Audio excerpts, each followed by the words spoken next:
So the man who exposed a local swim coach's criminal past now says he's uncovered more red flags. 10 News was the first to talk with that swim coach last week, who says his prior conviction was a mistake that he paid for. Team 10 investigator Michael Chen looks at the accusations now emerging and why a former USA swimming official believes local swimmers and their families were all put at risk. He was a volunteer swim coach here at the Claremont Pool, and tonight the man who went public with that coach's criminal past is revealing more in this lengthy complaint. In November, James Pantera became certified with USA Swimming as a coach.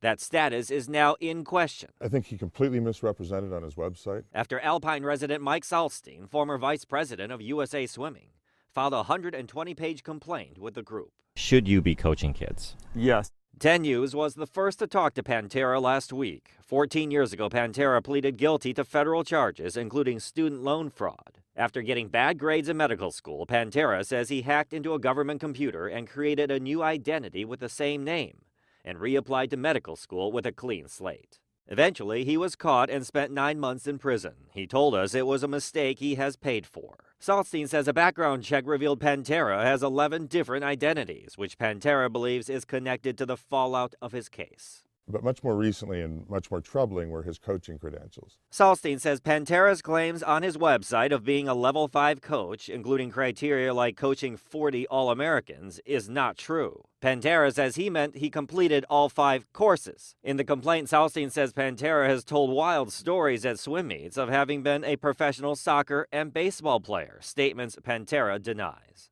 Salstein also questions Pantera's claim that his wife and 2 teenage children died in a terrorist bombing in Israel in 2005. In running his background, Mr. Pantera's, it doesn't come up with children attached to him. Pantera says those accusations are truly low, but declined to provide us any evidence about his family or the deaths, saying he wants to keep their memory out of the news. Michael Chen, 10 News. Salstein says that Pantera should not be allowed to coach because he'd have access to swimmers' personal information. Park and Rec officials say that they don't know why background checks didn't turn up in the felony, and Pantera won't be allowed to coach a city team.